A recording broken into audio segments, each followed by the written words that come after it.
Good morning, good afternoon, good evening, good day wherever you are. This is an international community thanks to the Zoom technology. My name is Herb, I'm an alcoholic, and this is a workshop open to anybody who is interested in improving their consciousness or improving their spiritual life. I'm inviting you now to join me in prayer. This is a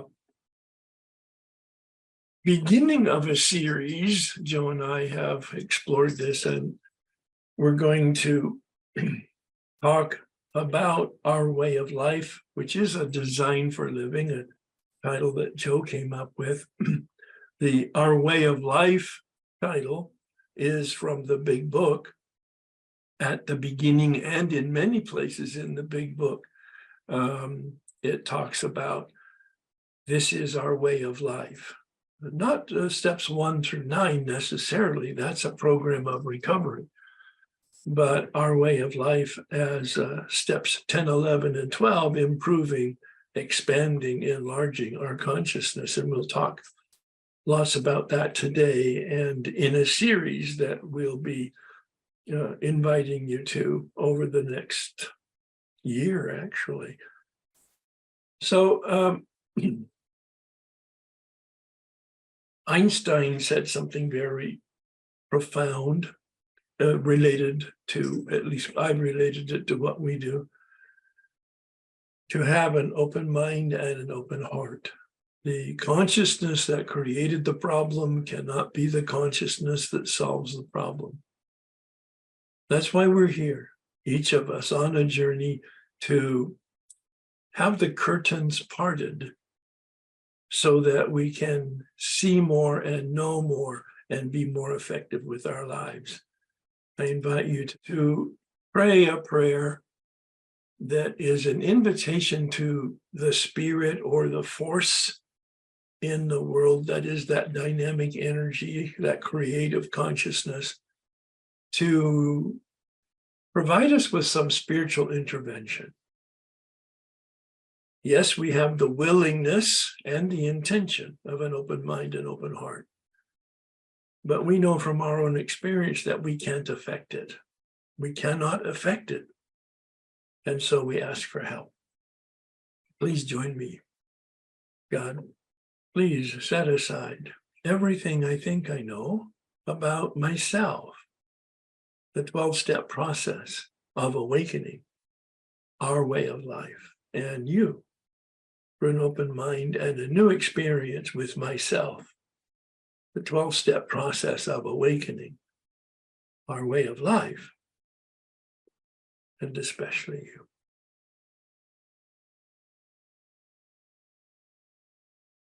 you. There's lots of resources on my website, as well as, thanks to Joe, a very robust YouTube channel with, and she's educated me in the technology, with playlists. There's at least 8, maybe 10 different playlists, series of teachings on a variety of subjects, all connected to the spiritual process, pretty much centered around the 12-step process.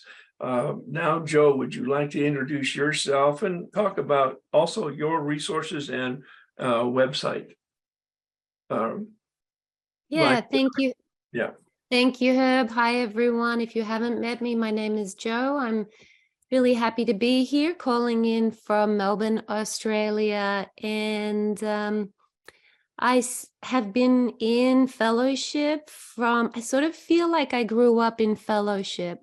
So, I had troubles as a young person and found fellowship but didn't find recovery. And then a few years ago, I found Herb. He was introduced 15 years ago, right? 15, a long time ago. I found this man on telephone. I didn't know what he looked like. I didn't know anything about him except that he taught the Big Book.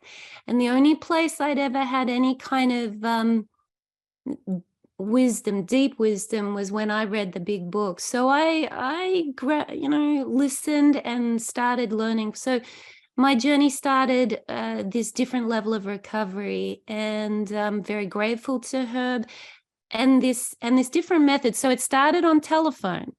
We did telephone workshops and we were editing those, and about 5 years ago, I don't actually know, it's about 5 years ago, we moved to video. We moved to YouTube and being able to make this material more available.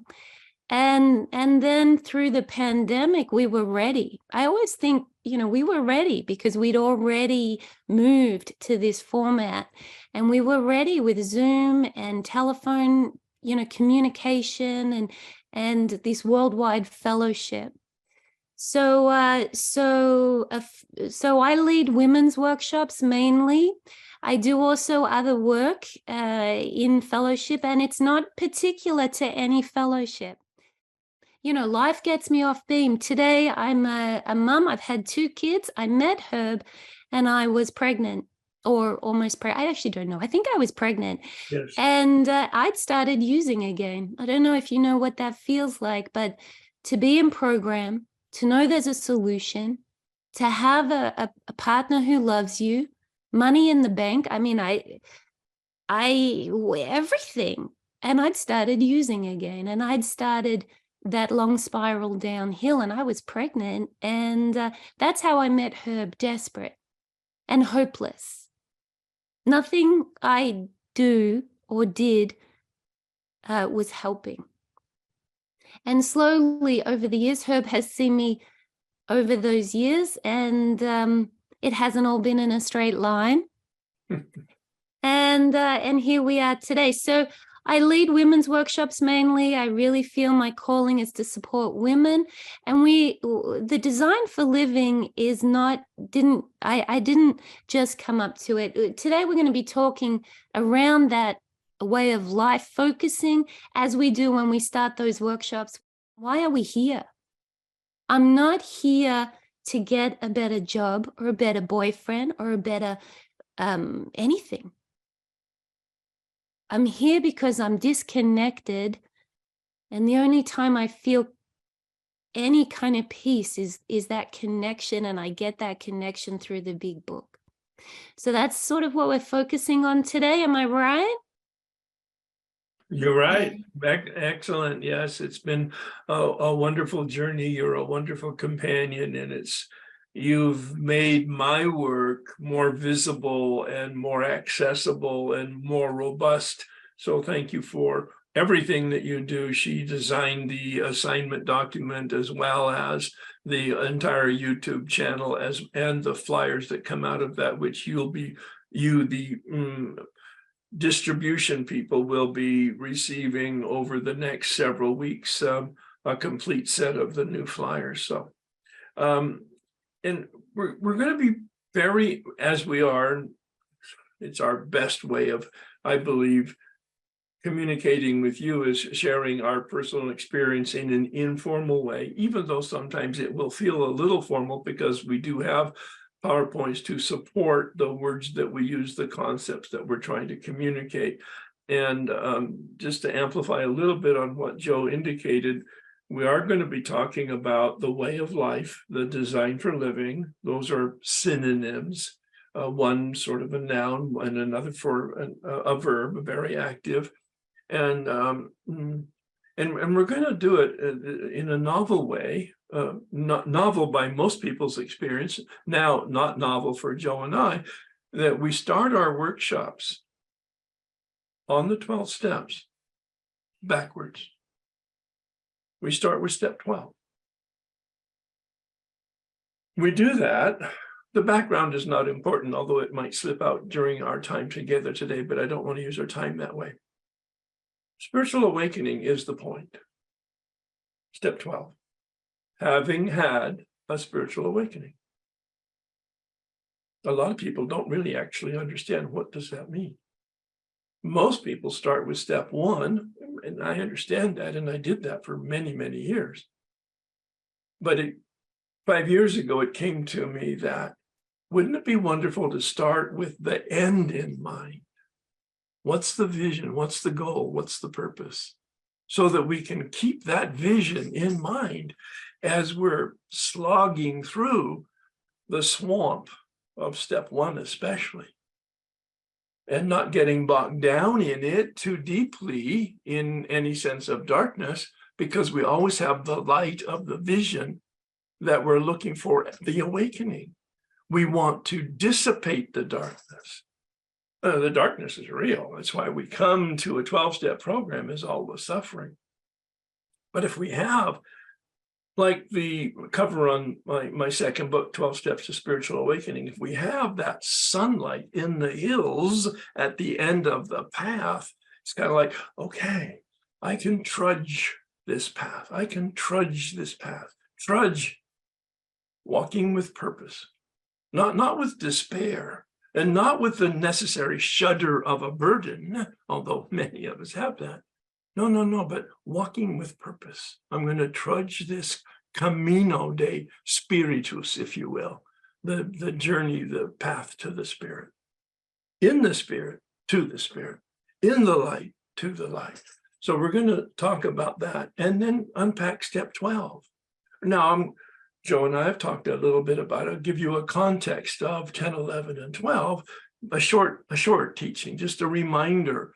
You can always go to the YouTube channel to dig deeper if you want to in any of the particular steps, 10 and 11 especially, because we're going to give it a light touch today, just so that we have the full picture in mind.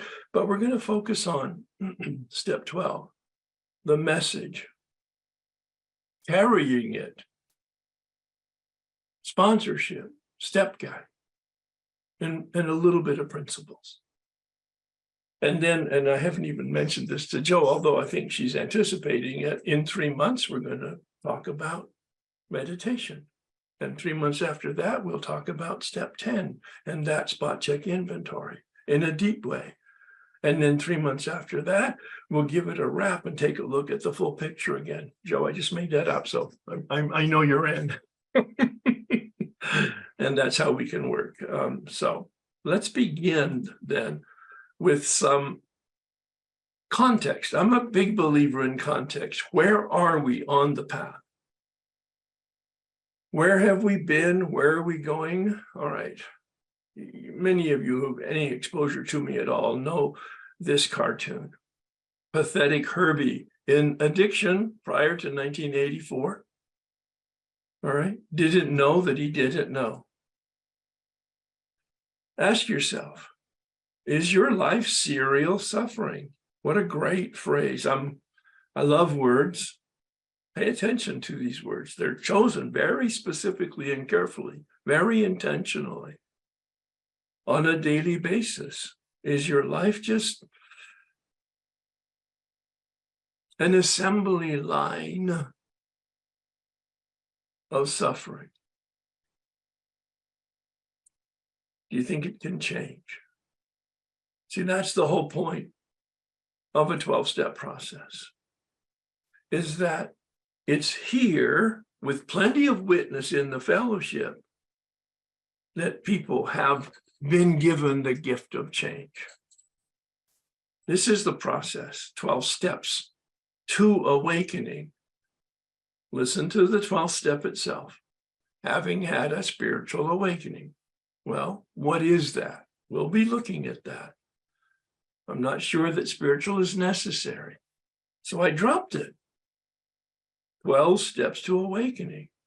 Now, you don't have to be in a 12-step program to benefit from a 12-step program.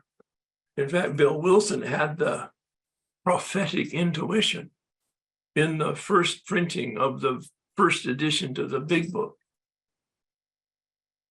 The preface to that first edition is in every edition. So if you have a big book, take a look at that first edition, that first paragraph. The last line says, our way of living may have its advantages for all. Not all alcoholics, not all addicts, all human beings. Because this is a process to build a relationship with power.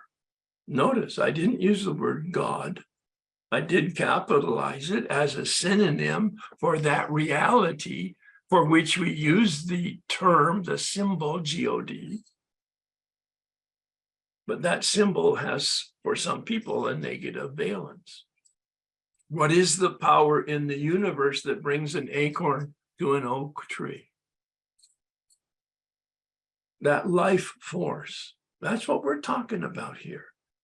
We don't need to name it. We certainly don't want an image of it. We really do not want an image of it because it makes it too human, too material, and too real. Bill Wilson suggested we are rocketed into the fourth dimension. Well, pause. What's the first three dimensions? Well, think about it. You go to a movie and you get glasses that say 3D on it. The D stands for dimension, height, width, and depth. It gives you a experience of a depth dimension when you're watching a movie that doesn't have inherently any depth dimension. It's very linear. But the glasses that you wear give you an experience of depth perception. This process brings you from the material world that's measured in material measure, height, width, and depth, into the non-material world, the invisible world. Possibly at the beginning, a very dark journey, a very thin journey, a very wispy, like trying to catch the wind journey.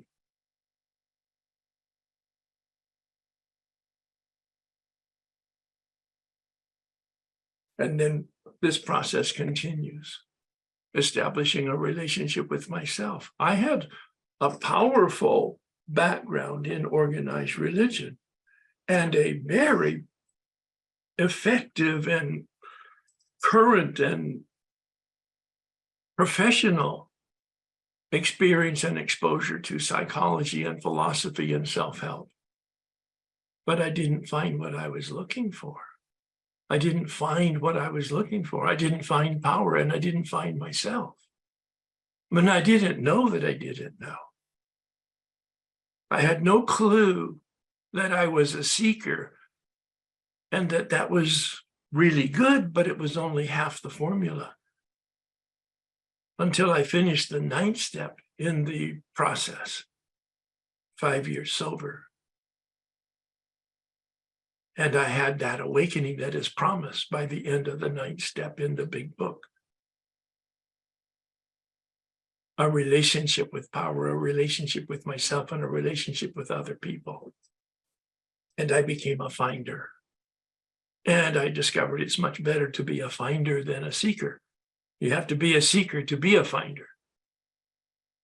But just being a seeker is just leaves me at 5 years of sobriety, restless, irritable, and discontented.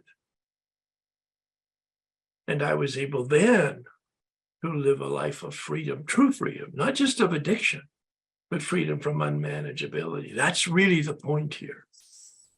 The first 9 steps are really important, the program of recovery.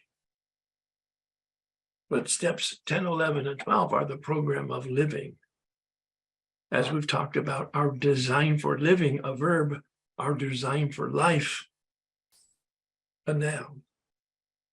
We enter the world of the spirit at the end of the 9th step. You know the model I use if you've been exposed to me, the model of a human being. It's very simplistic. The material body doesn't distinguish us from any other reality that's material, a stone, a carrot, or a monkey. What does distinguish us is that we have a mind that self-reflects and we have a will that makes a voluntary decision. These are critical components to understanding human beings, good psychology, but even more especially human beings in terms of theology. That are we human beings seeking a spiritual experience, or are we spiritual beings seeking a human experience? And you've heard me conclude. After weeks of meditation, the answer is yes. Spirit means relationship from my standpoint. our relationship with life, keep it simple, life with a capital L, a synonym for God, a synonym for power, a synonym for life force, our relationship with myself.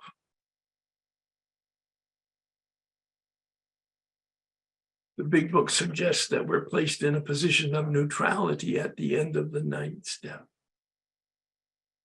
In the second title page of the big book, it uses the word recovered as a synonym for that, placed in a position of neutrality with regard to our addiction, meaning that we're no longer using nor thinking about it. We're not hijacked by the obsession. We have physical sobriety, but it's very quick to say, we're not cured. That's what we're talking about now for the next year. Joe and I will be talking about, we're not cured, not of our addiction. No, we're recovered, not cured. But what does not cured mean? Not cured of our unmanageability, not cured of our spiritual malady, not transcending our humanity. The problem is addiction to begin with. For most of us, maybe some of you, it's not because it's only a percentage. The real problem is unmanageability. Well, what is that? The best kept secret. Many of you have seen that. I'll have Rainey send it out again to the group so that you have it to review and spend some time with it. It took me 6 months to write. I read it, I wrote it, and then I read it every day, changing it, fine-tuning it every day. And once I didn't change it for a week, 7 days in a row, I published it. It's very dense. Every word has been meditated on and crafted to fit that particular sentence, that particular phrase, my particular intention of communicating something very special. It's a long meditation. You'll need to read it and reread it a couple times if you really want to suck the juice out of it. Unmanageability, what does that mean? Powerless, step 1. Addiction on the left-hand side, unmanageability on the right-hand side. What does it mean? It means that my life is unmanageable despite my addiction. I got free from my addiction. I was free from my addiction for 5 years. I'm restless, irritable, and discontented. There's pathetic Herbie, 5 years sober. Restless, irritable, and discontented. Because he didn't know that he didn't know that he hadn't changed and that he was still a victim of people and events and circumstances. He had the bedevilments in Technicolor in his life, trouble with personal relationships, emotional nature, misery and depression, an unquenchable thirst, never satisfied, a bottomless pit. Unhappy, and not really authentically interested in helping people. Even though I studied to be a Catholic priest, I studied to be a psychologist and trained for that. I'm a sponsor in 1988, attempting to help people with what I thought I knew. But I really wanted the reputation rather than the actual act of helping people. And I was taken through those 9 steps and came to steps 10, 11, and 12 because I had been given an awakening. And so this is now the context for what we're going to be looking at. Step 10, clearing that channel. Me, the channel me. The shadows in me are an impediment to the light in me. And I need to have those shadows diminished and removed on a daily basis by filling the channel with light in step 11, and then allowing the channel to empty through the 24 hours in the day and the 7 days a week for the rest of my life. helping people, whatever that means for each one of us, a unique invitation for each one of us based on principles. But we're going to work backwards, as I mentioned, and we're going to talk about step 12 today in depth. We will surface, hit step 11 and step 10 so that you have at least some introductory information, unless you've been exposed to us before, and then you have a deeper understanding of both 10 and 11 and their application. But as I mentioned in my opening comments, you can always go to my YouTube channel and other literature in my website that will give you a deeper understanding of both steps 10 and 11 that will be available today. So what is a spiritual awakening? Well, Bill used that term in the second printing of the big book. The first printing, step 12, read having had a spiritual experience, but he got blowback and feedback and more information about what he had experienced. So he changed it in the second printing, 1941, to Spiritual Awakening, and he put Appendix 2 in the back of the book. If you haven't read Appendix 2, and a lot of people don't because it's an appendix, who reads an appendix? Well, he put it in there to clarify the distinction between a spiritual experience and a spiritual awakening. This is my summary of it, and then I'm going to invite Jo to have her comments about what it is and how it manifests in her life. Spiritual awakening is a change in the way we think and feel and behave. It's a radical change. I'm 48 years old, 1988. I do the steps for the first time 5 years sober. I don't recommend that, but that's my experience. It took me a year to do the steps from 1 through 12, and I finished my 9th step in the beginning of 1989. And when I stood quietly on the path and looked back over my shoulder, I could see that I had been changed. My thinking had been changed, my feelings had been changed, and obviously then my behavior had changed. And I was very impressed that it was done to me, not by me, but not without me. This is that willingness and grace you may have heard me talk about. I was willing to stop drinking to support my wife's recovery, and alcohol was removed. I was willing to go to AA when I discovered I was an alcoholic, 1984. I was willing to do the steps when I found a man who understood the steps, and I understood that he understood that I could be changed by that process, 1988. A change in the way we think and feel and behave that's done to us, that's grace. Not by us, a power other than ourselves, but not without us.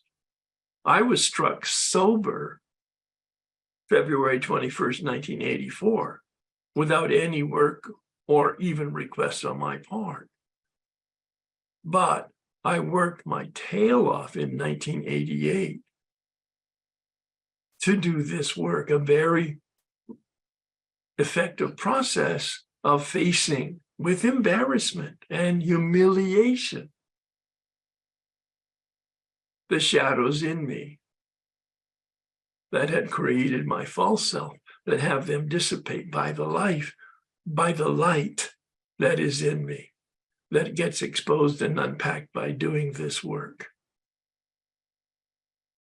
So that might have been a little bit longer introduction, Jo, but here we are, and let's talk about your understanding and experience with, and perhaps some of your autobiography that will give some credibility to your journey. Yeah, thank you so much. Let me just see. My view is not working so well. So what we've just heard there, the summary, 10, 11, and 12, why we are here, And I love, Herb, how you summarize how you put you making it so simple, making everything clear to me. Whether it's clear, it's not so clear to me, but it is that steps 1 to 3 is a relationship with power. That's wonderful. Where do we hear that? That's summarizing. Steps 4 to 7, that's where I find myself. Yeah. Because I'm lost. How do I find myself? Well, you got to do the work of 4 through 7. Steps 8 and 9, that's the connection with other. How do I connect to the others in my life? Because I'm lonely. We're in disease. We get smaller and smaller in our connection and that feeling of loneliness. And 10, 11, and 12 are designed for living. How do I get through the day? Like, how do I get through my day? I can't. So as I introduce myself, my name is Jo. I started working with Herb about 15 years ago, and my background is teaching. I'm a teacher. I've taught adult education, kids, I saw in the way that Herb was expressing himself and the way that what he was doing was a teaching. It's a method of teaching and passing this message on. As we are right now in this workshop, we have members. I normally introduce myself, good morning, good afternoon, good evening, wherever you are in the world. And that to me is a spiritual awakening right there. I'm not alone. It's morning for me, it's evening for you. For some of you, it's the middle of the day. We're all around the world, and here we can come together in desperation, that those desperate seekers. And like Herb said, it is far better to be a finder. And that's what started to happen to me. I said that I was pregnant and I'd started using again. Right? That's what brought me to Herb. That was the desperation. And Herb talked about spirit being relationship. So I had a relationship. I had a young life growing in my body, and I had a husband, and I had people, and I had work. There were people everywhere. And yet I was the loneliest person in the world, hiding in my car as I'm using. And that loneliness is universal, I find. So, it's different. It impacts us, but differently.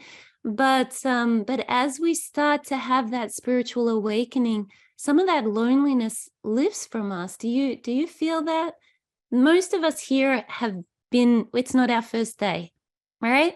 If you're coming to this workshop, it's probably not your first day. I don't know. Is there, it's like, and we start to lift that loneliness. That's the spiritual awakening. And the example I give when I'm a teacher, and I bring those skills to the big book work that I do, just teaching. It's just material, and we teach it.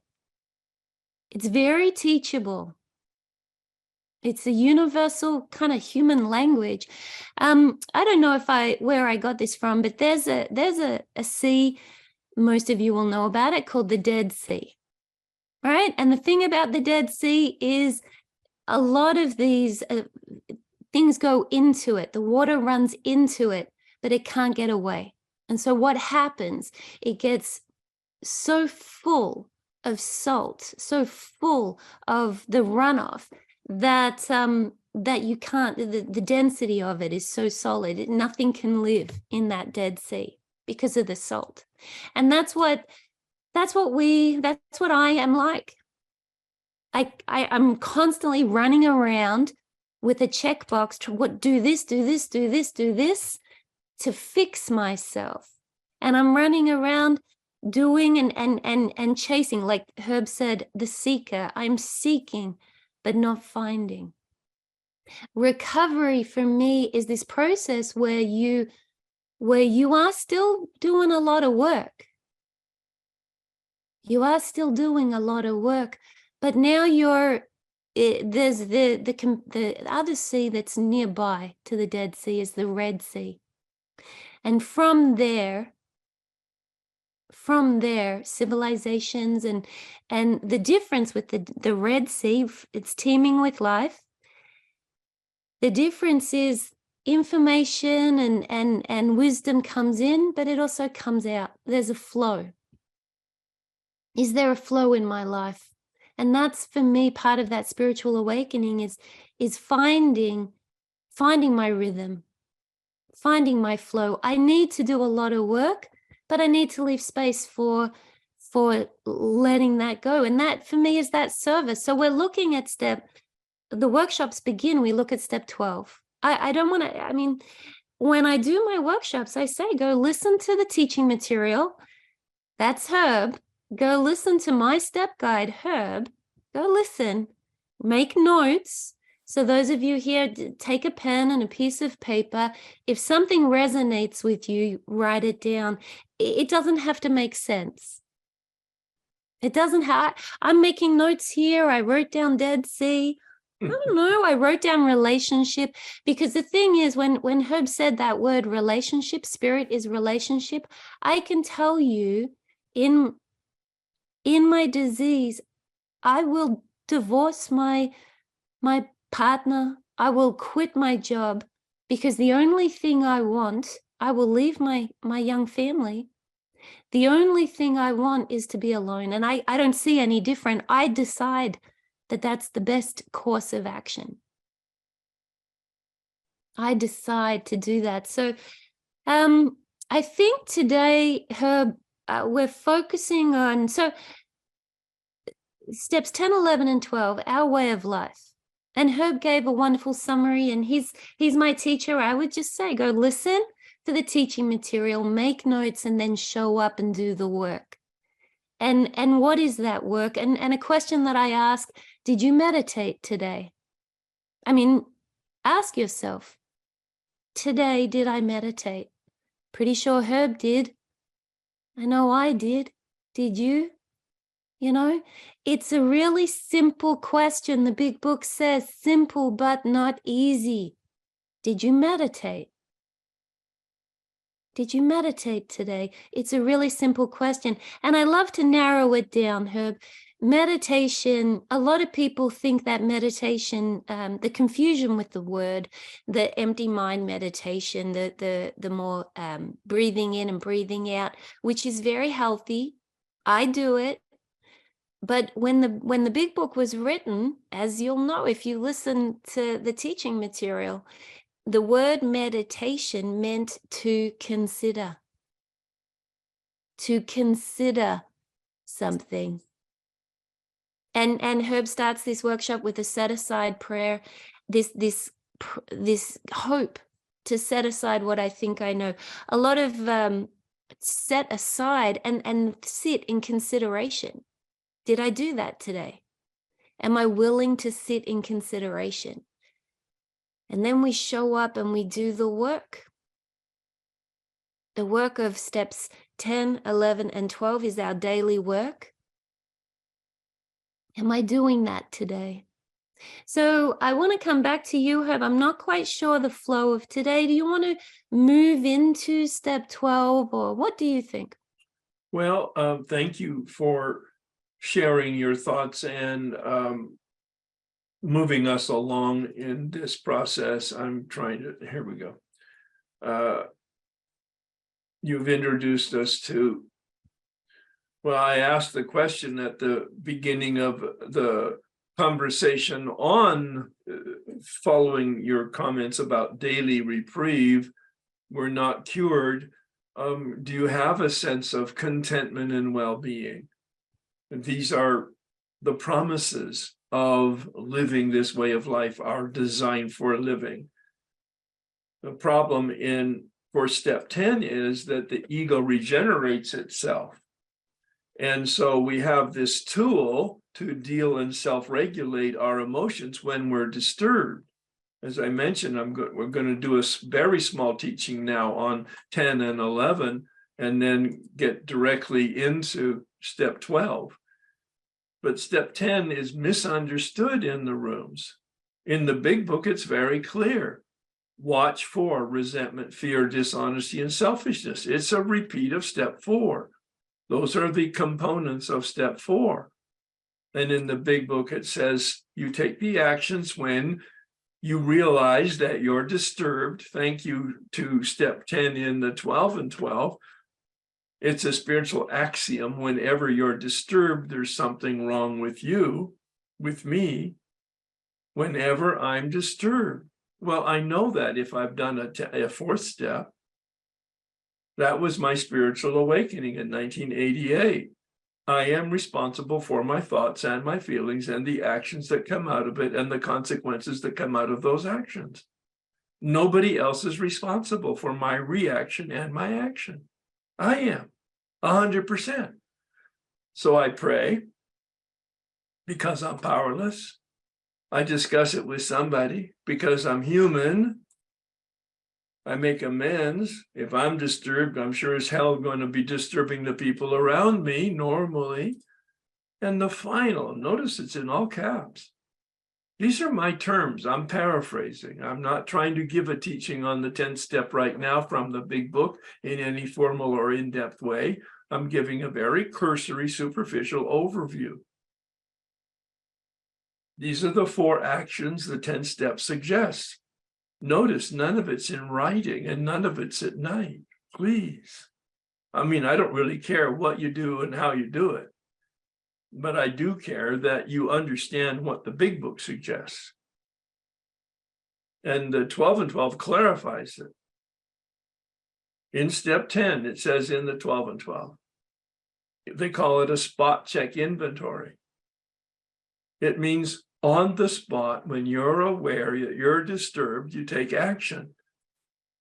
Now, I can take a look at the reaction of resentment and know that forgiveness is the opposite. So that's the litmus test as to whether I'm living in the spiritual life aligned with reality. Do I live with the results of forgiveness? Am I released from the turbulence of relationships? Or have I released others from the turbulence of my mischief? Do I trust God? Am I transparently, rigorously, radically honest with myself and with others? And am I generally helpful? Is that my attitude? That's the litmus test of my spiritual life. The proper use of the mind and the proper use of the will, as he says on pages 84 and 85 in the big book. We grow in understanding and effectiveness. This is emotional sobriety. I use the term physical sobriety at the end of the 9th step. It's guaranteed. Doesn't use that word, but it does say in the phrase, we are placed in a position of neutrality. Well, let's go on from there. He says, step 11 is to improve our conscious contact, and step 12 is to enlarge our capacity for compassion. My words again, summarizing my understanding and experience with the big book and the 12 and 12. But in the big book, Bill says we grow, listen to it, we grow in understanding, meaning our mind. We grow in effectiveness, meaning our will and our action and the outcomes, the consequences. In terms of our relationship with other with a capital O and our relationship with others with a small o. The coin, that symbol there is meant to represent a coin having 2 sides, the spiritual coin. I call it spiritual sobriety. Well, Joe mentioned meditation as consideration. And Bill says we consider it in the evening when we go to sleep. That's how he starts the directions, pages 85 to 88 in the big book. In the evening, do inventory. Well, I think you get the picture. Inventory is pretty important. In fact, in the step 11 in the 12 and 12, he says, They are integrated. Inventory and meditation are just the tools for living a spiritual and a conscious life. Step 4 is the mother of all inventory. Step 10 is the daily during the day inventory. And step 11 has the nightly review, inventory again. Several questions in the big book indicate we're just looking at like a radar sweep of our day. Are there any blips on the horizon? Is there anything that needs to be corrected and or cleaned up either tonight or tomorrow in our planning for the day? But the morning is my most favorite time. Bill in the big book says we ask God to direct our thinking. That's a prayer. God, please direct my thinking. And he says we think about the 24 hours a day we consider our plans. You can figure out what that might mean. Listen to my YouTube channel unpacking that in a 2-hour presentation, if you will. And here's what's not in the big book, but which is the key that unlocked the door for me to allow me to meditate daily since 1989. This man said, we ask God to direct our thinking. God, please direct my thinking. Then we begin thinking. Think about the day. Think about your behavior and who you want to be. And then listen to your thinking. That's not in the big book. But for me, that answered the question as to what to do after I think and I consider. I listen, but what am I listening to? Not my ears. I'm listening to my thoughts. I'm listening to my consideration. I'm listening to my feelings. I'm listening to my imagination and my memory and my fantasies and my distractions. I'm listening to it all. In that material, is that God speaking to me, giving me an answer to my prayer, directing my thinking? We practice it. We practice the presence of God. We practice thinking. We practice awareness of that presence. And again, he signals during the day, we pause when disturbed or confused, or we have a question about what to do next. Pause when agitated or disturbed. That's when we engage that 10th step. 10 and 11, very integrated. There's a therapist on the West Side, he died a few years ago, who had a big sign over his door, the entrance to his office. No one's coming. Nobody's coming. I am the one I am waiting for. It was my conclusion when I thought about that. For me to become a lantern, that's my image of this goal of awakening, to become a lantern, to improve my conscious contact with the light. The turning that is indicated to and promised by the 12-step process is the turning from our self-centeredness to other-centeredness. So what about step 12? Who is coming to help them? This is the invitation that the big book suggests to us and that Joe and I are offering for you to consider today. This isn't about you today in a direct sense. Indirectly, it is, of course, about you. You can't keep it unless you give it away, is one of the paradox phrases in most of our 12-step fellowships. It makes no sense in terms of the words. How can you keep it if you give it away? And yet each one of us who have had the experience of helping and sharing our experience and our talents and our capacities know that we're a better person when we do that. Who is coming to help them? We are the ones they are waiting for. That's the invitation of a 12-step program. No matter what program you're in, It's quite frankly the invitation of human nature. The whole purpose of and the process of happiness is to contribute to the people around us. Bill promises us at the beginning of chapter 7, working with others. He said, carry the message. Nothing will so much ensure immunity from our addiction as intensive work with others. Notice the jackhammer word, not just helping others, intensive helping others. Immunization. We're so sensitive to that word today because of the pandemic. We can be immunized from our addiction, and we can be protected from our unmanageability when we're working with others, lighting that path for others. So let's talk, Joe, about sponsorship here, and or step guide, and or just the general concept of helping others. Now, I've talked a lot. Maybe you have some thoughts about that will kick us off in this discussion now. Yeah, thank you so much, Herb. Let me just do a screen share, see if it's going to work.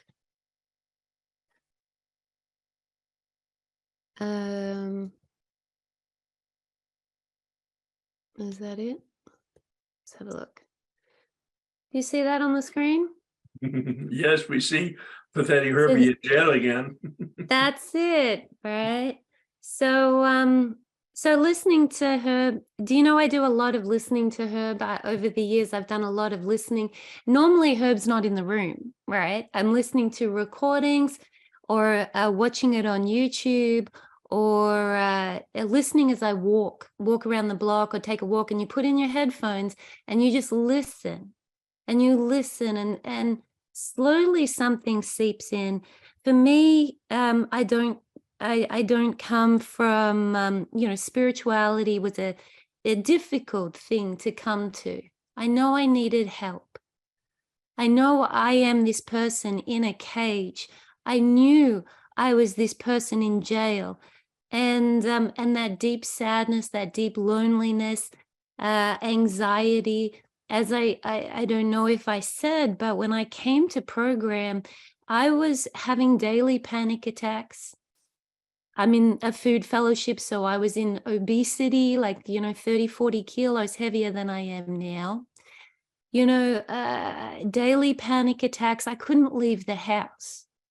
I couldn't leave the house. The thought running through my mind was, they will see me. I don't know who they is. I just could not get to the letterbox. I could not leave the house. At night, I would put on this big heavy coat and I would run out, go get my supplies, and come back home. And my life was very, very small. I was in a cage. My house.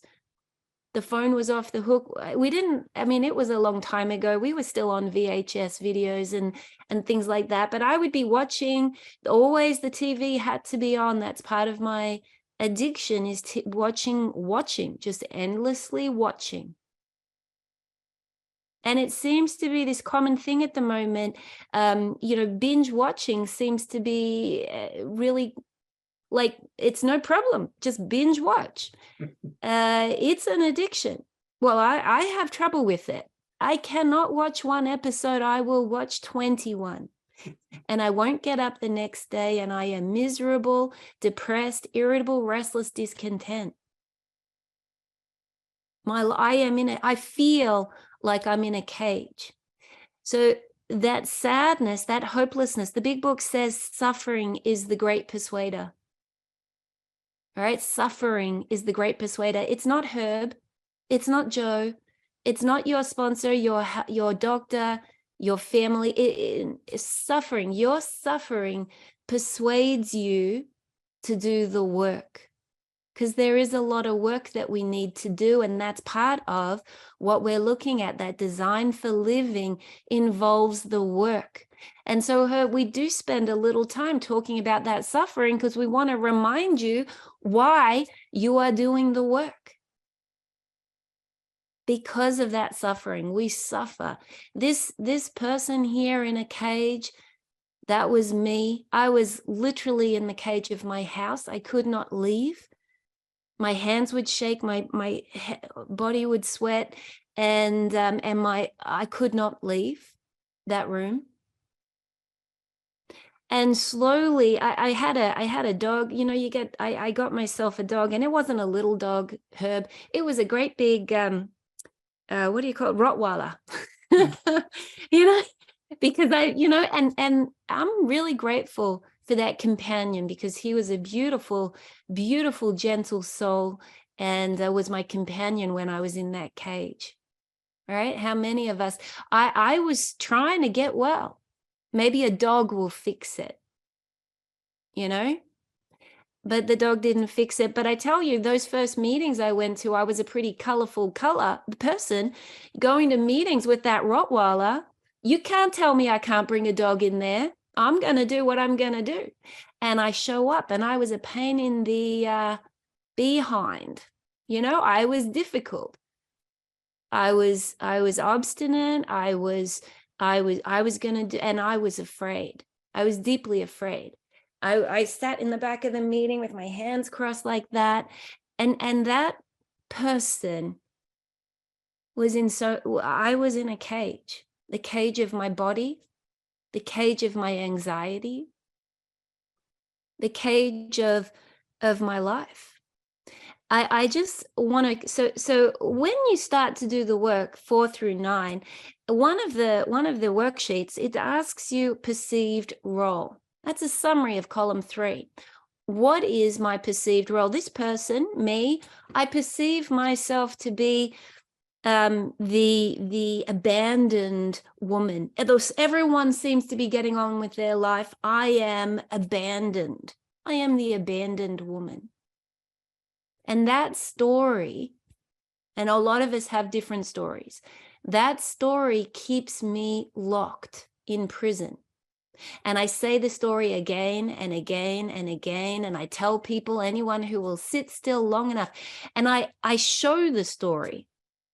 Like I walk around like this with the story, with my hands crossed over my chest, and that Rottweiler, who was a beautiful dog, by the way, beautiful, but he scared some people, right?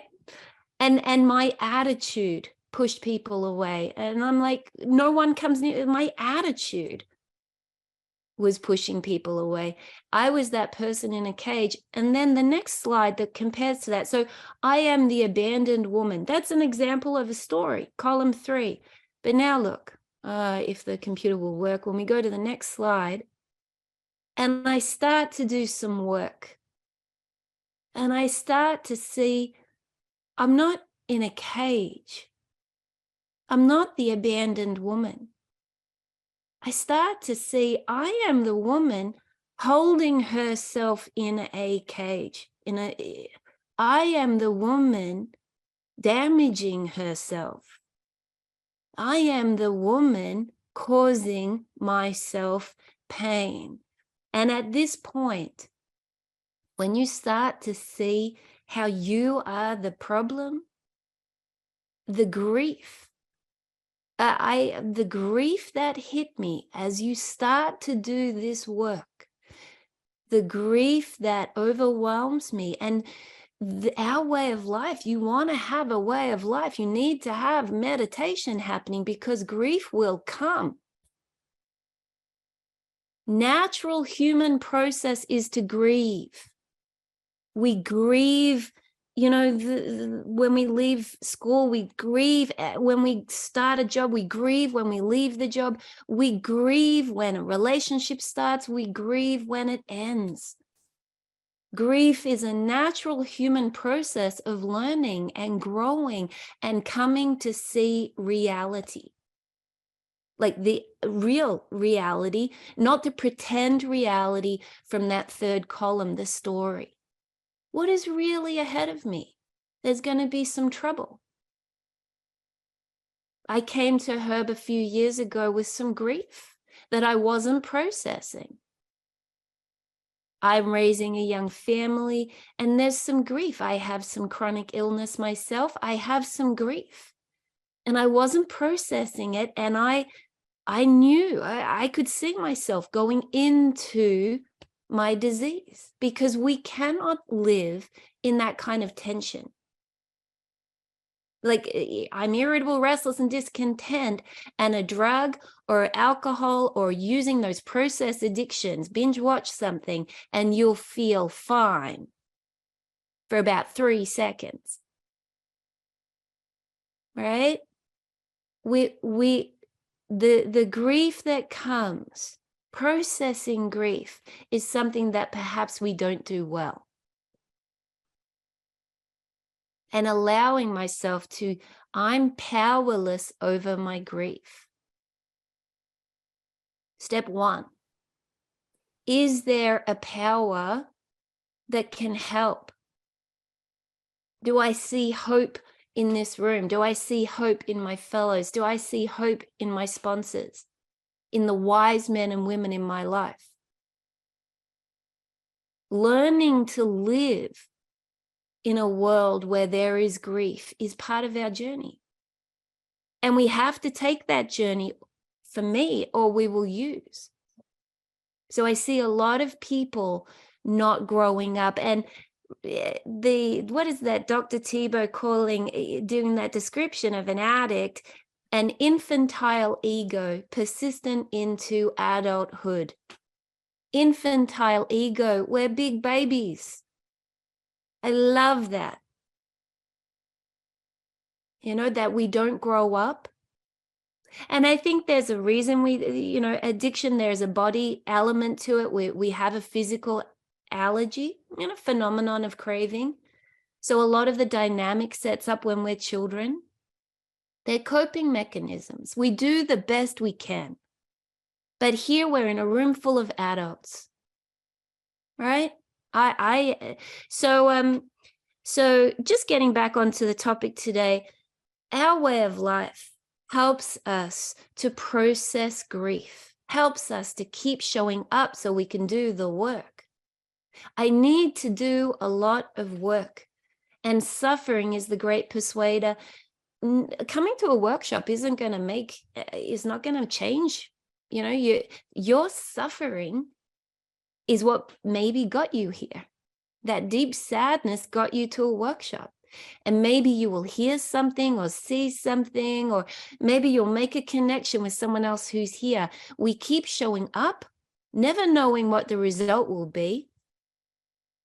We just keep showing up. So Herb, we had no idea we would be here. And where is here? Who knows? And 20 years from now, where will I be? Where will Herb be? It's a long time. But the results are none of my business. In my disease and in that anxiety, so I have diagnosed all kinds of things, right? But here I am today, drug-free. How am I living a free life? Raising a family full of love. I have commitments. I have people who care for me, and I care for them, and it is healthy. I came into program when I was in my early 20s, and I've now been in a relationship, I think, for 17 years, every day, the same person. Oh my God. How do you day in and day out? That for someone like me, it's not, how does that happen? And it happens through recovery. This is what recovery is. I came to look at this person. I am the person in a cage. I am holding myself. I am not the abandoned woman. I am perhaps the woman in pain. Perhaps I am the woman with some healing ahead of her. Maybe I am the woman who imprisons herself. Because now I know, I see reality, and it's not pretty. There's going to be some work ahead of us. So Herb talked a little bit about step 10, 11, and 12. Step 10 for me, I get people to memorize. So I come from anxiety. That might not be, I don't think that's Herb's history, but I was that woman in a cage of anxiety. And what happens when I am anxious? I don't know if this is you, but this is me. What happens when I am anxious, angry, any kind of emotion, happy? What happens when I am in an emotional state is my brain switches off. Like it just, I'm not able to add 1 and 1 and get 2. I actually will go 1 and 1, and then there'll be like a hold signal on the telephone. It just doesn't go anywhere, right? Nothing happens. And that is what happens when I'm anxious. And so a tool in this fellowship is memorizing. And you'll see it in meetings, you'll see it, people memorize, they say the phrase, the slogans, they say them over and over. And what they're doing, what we are doing is memorizing. And step 10, I get people to memorize. If you haven't memorized it, really think about it, because it is a human thing. It may not be as strong for you, but when we are emotional, we will not be able to think our way out of it. It's just not, the human brain doesn't work that way. When you're emotional, you go into fight, flight, and freeze, and you just want to run away from that saber-toothed tiger. You want to attack, or you want to camouflage and hide and pretend everything's fine. Everything's fine. How are you? I'm fine, right? We're not fine, right? We're not fine. But when I notice that I want to say that I'm fine, what I do is I close my eyes and I breathe deeply, that diaphragm breath. And then that for me is the beginning of a prayer. Step 10 has 4 parts: pray, tell someone. Now, Herb will tell you and remind you, and you'll hear it all over the place, but I qualify tell someone. Don't tell them the story. We just talked about it. I mean, if I go back, right, that's the story. And I went to meetings for 15 years, and people were telling the story. My God. Like, you just go to meetings and people anyone who's still long enough, I would tell my story. I am the abandoned woman. I'll tell you that story again and again, because I want to hear myself speak. I feel lonely and I want to tell you, but what I'm telling you is a lie. So when step 10 says pray, pause, ask for help, that's the first part. Part 1 is pray. And we do that in many different ways. I ask for help. I need help. And I pause. As I said, I close my eyes and I breathe. Because coming from anxiety, I stop breathing. I don't know how that works, but I stop breathing. I kind of hold on. So I pause and check that I'm breathing. And then I say, I need help. Grant me strength. Give me some help right now. And then it says, tell someone. Now, the example I give is I was in a supermarket once, and I don't tell them the story. So here I am doing my first real 10th step, having started working with Herb, knowing the 10th step is pray, tell someone, make amends if you've caused harm, and turn your thoughts to helping others. And there I am in a supermarket, right? And I don't know why, but my hands have started to shake. My tummy is kind of all, and I'm feeling anxious. And I looked at that young woman, and I swear it was her first day, Herb. She was a very young woman. And I looked at that young woman, and I straight in the eyes, and I said, I'm feeling anxious. That's all I said. I told someone immediately. Her face was hilarious, because I could just see her thought processes. She knew how to do the apples, but no idea what to do when a customer says they're feeling anxious. She's like 16 years old, and what do I do? And I just smiled because it was so funny. But what it did was it took the power out of that story in my head. It took the power out of that anxiety. I asked for help. I told someone, hey, and it was just the woman that was in front of me, the young woman. I said, hey, I'm feeling anxious. Then did I hurt anyone? I hadn't hurt anyone. I hadn't yelled. I hadn't pushed. I hadn't diminished anyone. So I didn't owe an amends. And then turn our thoughts to helping others. Now, for more than 20 years, Herb, every time I go to a supermarket, I put away the shopping trolleys. I think you call them carts. They're called different things in different parts of the world. But I do a little bit of service. What can you do to help others? Because when I help others, it relieves me of my anxiety. So it helps me. I mean, these slogans, self-esteem comes from esteemable acts. Go to a supermarket, put the shopping cart away, and you will feel good about yourself. Really? Well, yes. Yes. These small things. So now I have some slides following on from here that more focus on sponsorship. And I'm not sure if, so this fellow here in this picture, this is Einstein. This is a beautiful drawing, by the way, of Einstein. And the phrase that Herb uses when he is showing this phrase is a quote that just escapes me at the moment. What, Herb? The consciousness. What is it? Go ahead. The consciousness. Now I'm going to say it wrong though. You go ahead. The consciousness that creates the problem cannot be the consciousness that solves the problem. Right. Just listen to that. I mean, I just did a meditation right there. The consciousness that created the problem, I was the problem. That's what we come to in step one. I'm the problem holding myself in that cage. If we go to the next slide,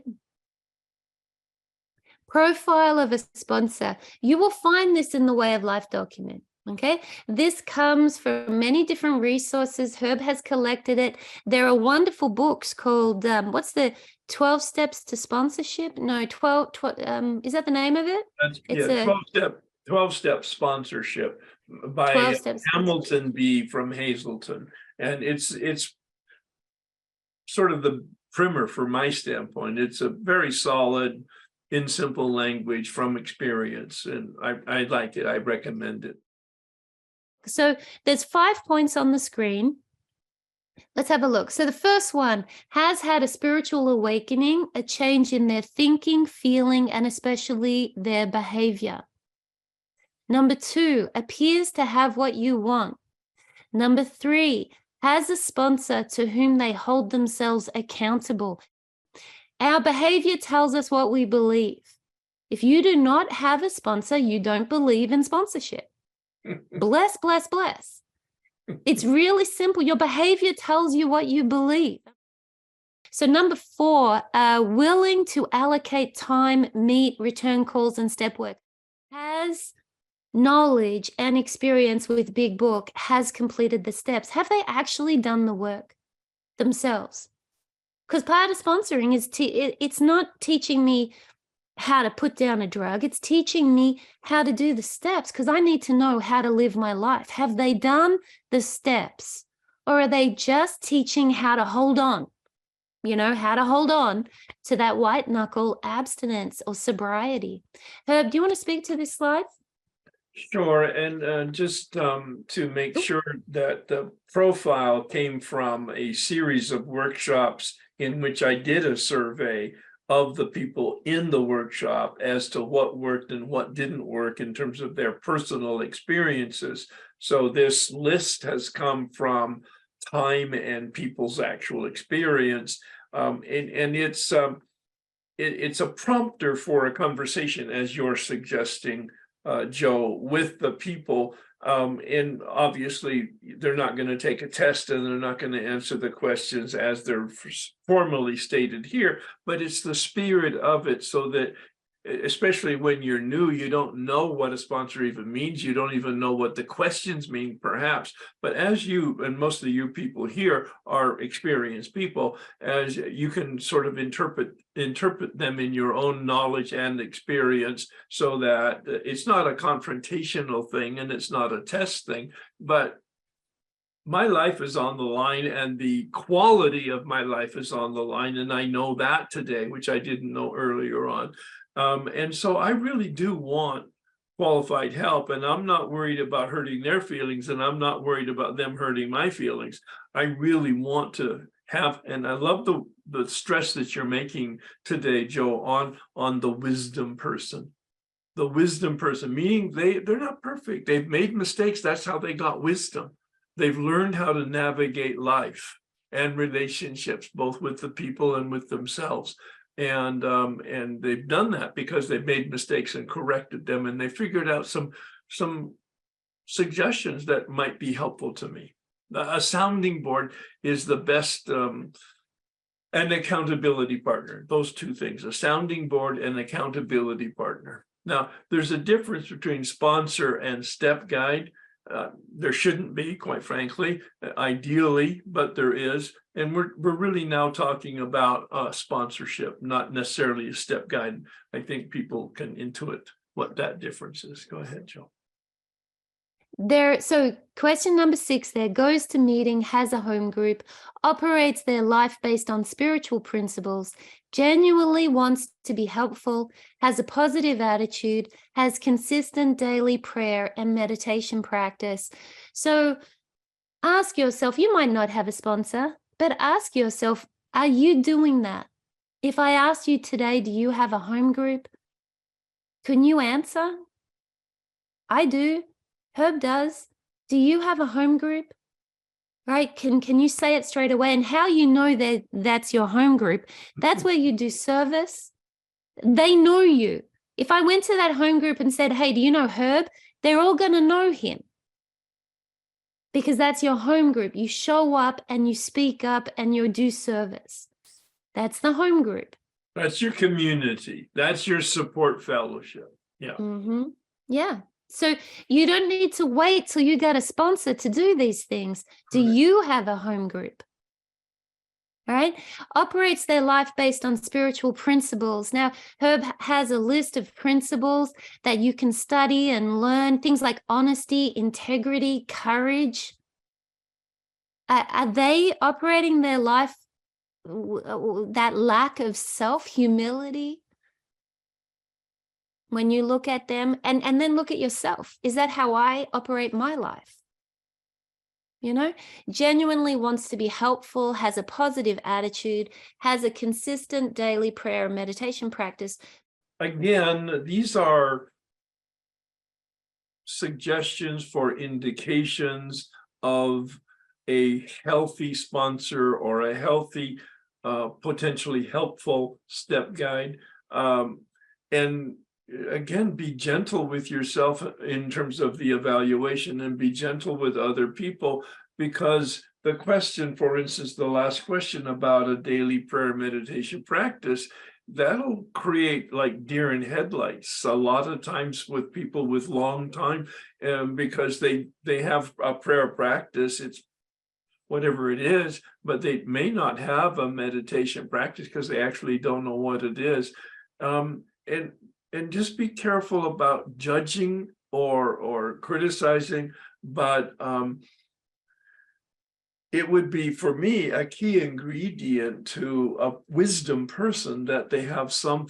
Then I would be interested in what kind of practice they do have at some point. But again, I'm very experienced and very knowledgeable, and et cetera, so I can have a reasonably intelligent and maybe even helpful conversation about what meditation is and how they're doing it.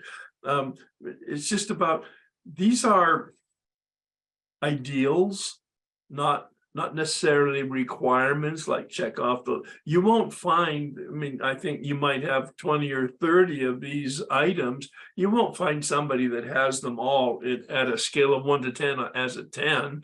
But they're kind of things that you want to be aware of.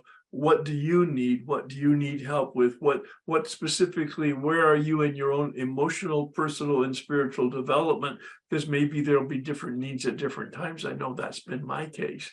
In fact, I have a sponsor. I have had step guides but they're project managers. It has a beginning and it has I have a spiritual director. I speak more to my spiritual director than I do to anybody.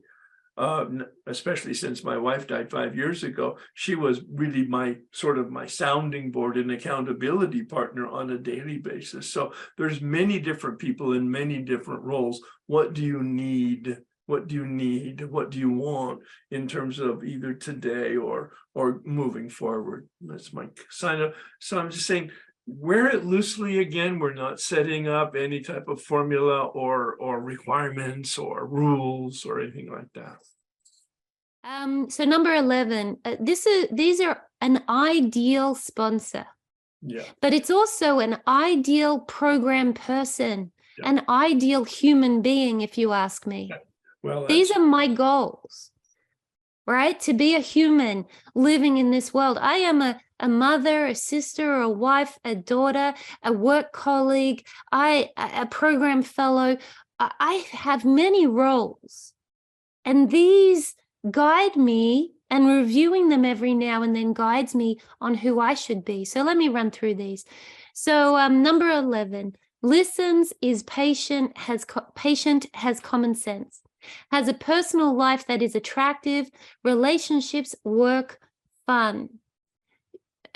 Question 13, shares experience and knowledge, not opinion, has some humility, acknowledges limitations.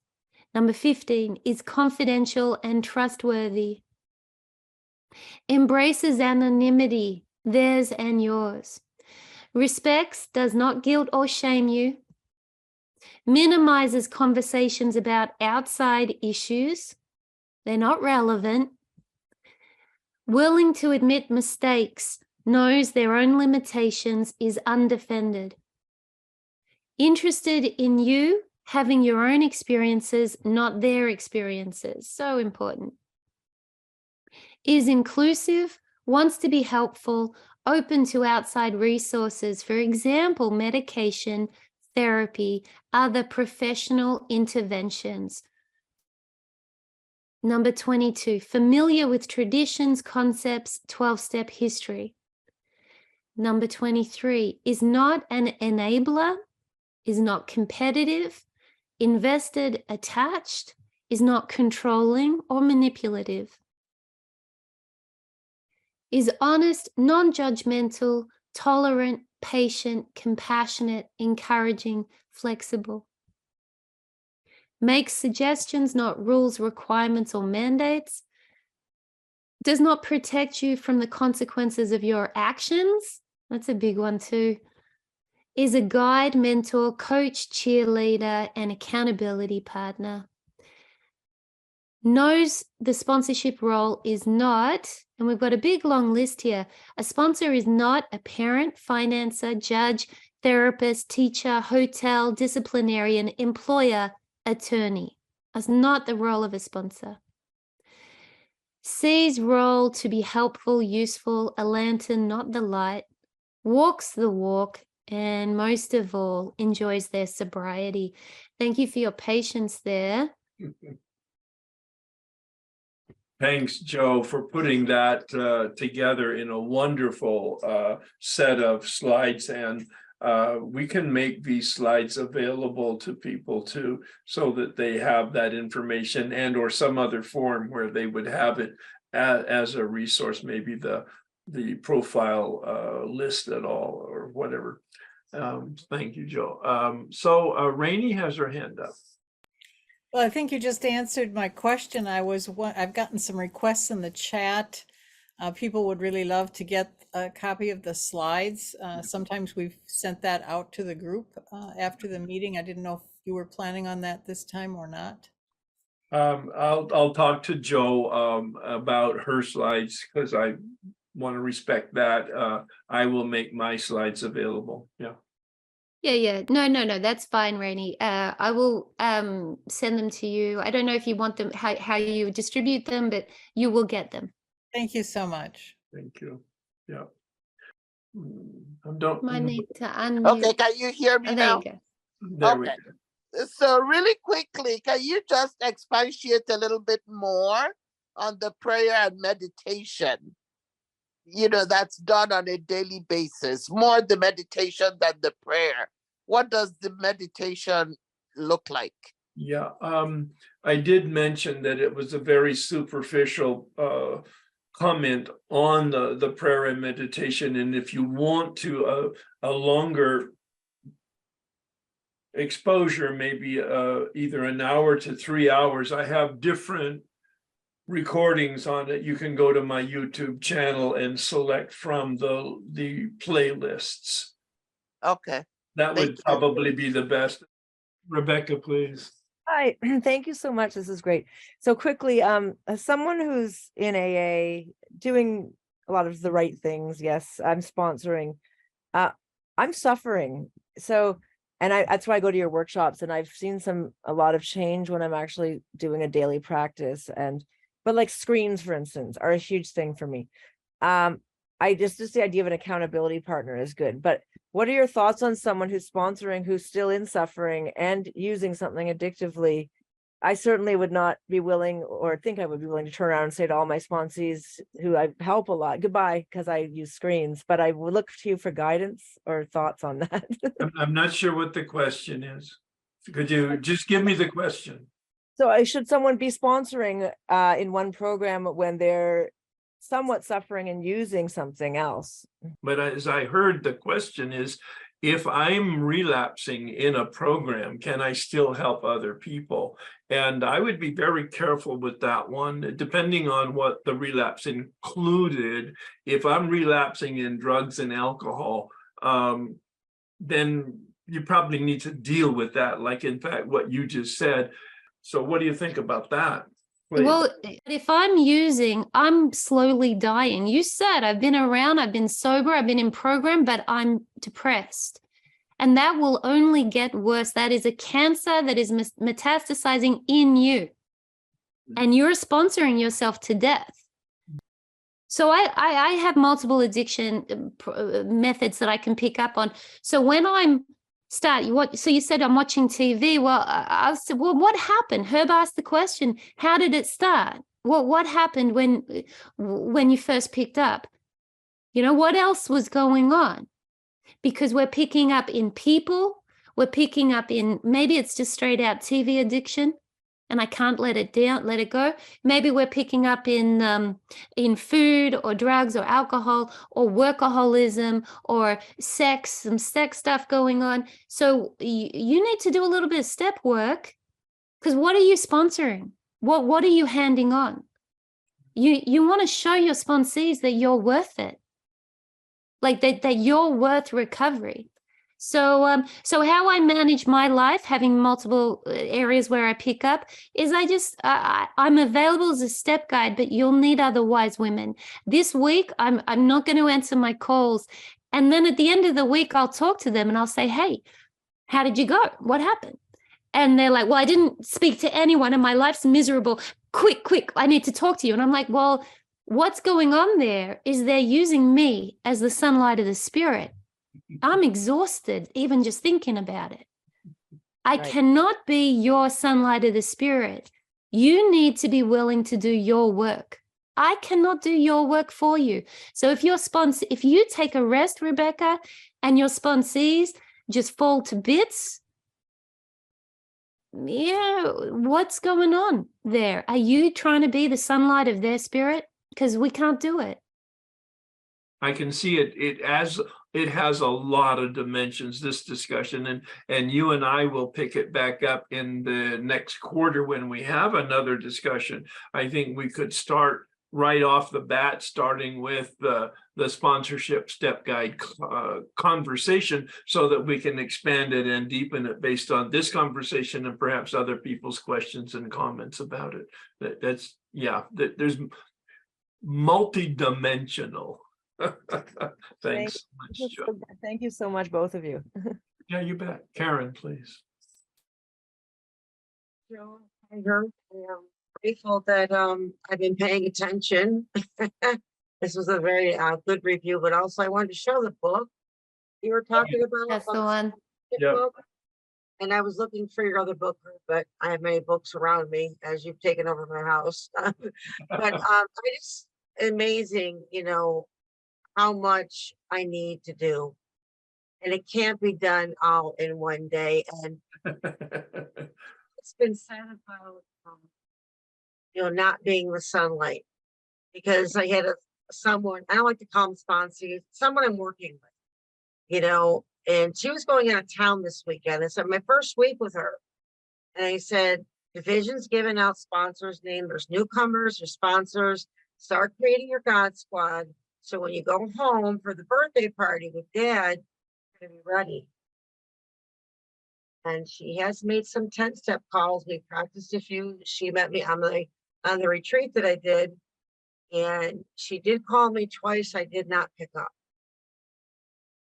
She has to learn to use the other phone. I'm really surprised. I mean, it's been 2 days and she's only called me twice.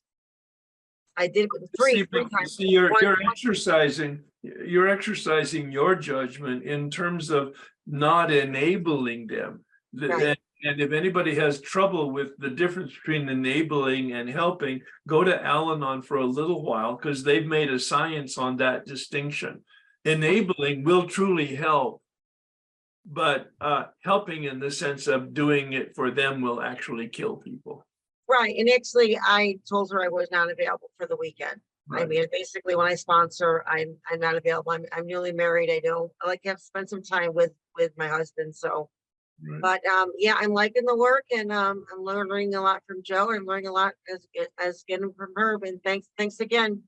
Thanks, Karen, for your diligence and consistency, and then passing the message on. The best way you can thank the 12-step fellowship for what has been given to you is to carry the message of the 12-step fellowship to other people. That's the action, that is the gratitude that is very meaningful. Thanks so much, Karen.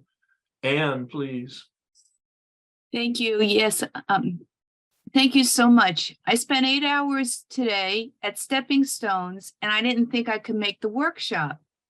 And when I heard Sally thank Herb K, I said, that was God speaking. I took the last shuttle, got home, because I'm a recovered compulsive overeater and a new member of Al-Anon. And Joe, I thank you. I have prolific notes. I am suffering.